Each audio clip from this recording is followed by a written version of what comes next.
नमस्कार. जागो M T व्हीमध्ये आपलं स्वागत आहे. जागो एम टी व्ही तुम्हाला लाईव्हमध्ये हा व्हिडिओ दाखवत आहे. या रस्त्याची दुरावस्था दाखवत आहे. सतत 5-6 वर्षापासून हा रस्ता खराब आहे. वाहनांना तारेवरची कसरत करावी लागत आहे.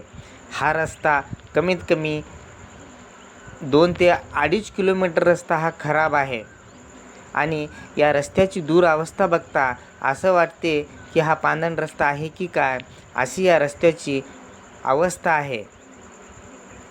हा जो रस्ता आहे वाशी गावापासून तेलंगणा बाँड्रीपर्यंत हा रस्ता असाच खराब आहे आणि जी तेलंगणा एस टी बस येत असते हिमायतनगरला या रोडूनच येत असते आणि हर वाहनांना तारेवरची कसरत करावी लागत आहे. असा हा रस्ता आहे. प्रशासन याकडे दुर्लक्ष करत आहे. कुठलाही राजकीय नेता या रस्त्याकडे फिरून सुद्धा पाहत नाही.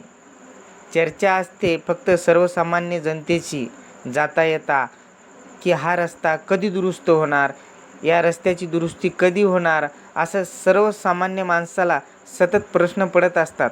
पण राजकीय लोक याकडे लक्ष देत नाहीत आणि हा रस्ता असाच प्रलंबित आहे.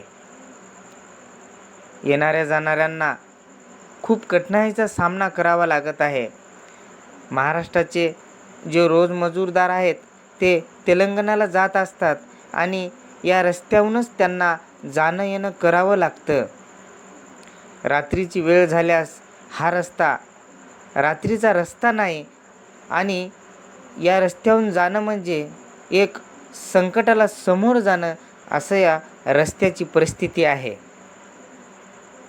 हा रस्ता बघताच असं वाटतं की आपण कुठल्या तरी एखाद्या प्राचीन भागामध्ये आलेलो आहोत, अशी या रस्त्याची अवस्था आहे.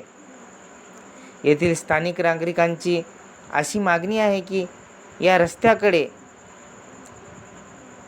राजकीय नेत्यांनी लक्ष देऊन या रस्त्याचा कायमचा प्रश्न सोडवण्यात यावा आणि हा मार्ग तेलंगणाला मजबूती करून जोडण्यात यावा, अशी येथील स्थानिक नागरिकांची मागणी आहे.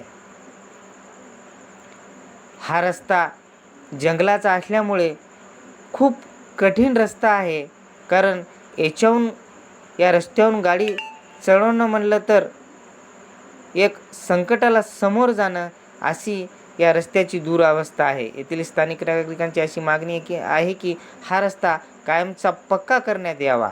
मी मनोज विश्वनाथ तपासकर, जागो एम टी व्हीसाठी वाशी.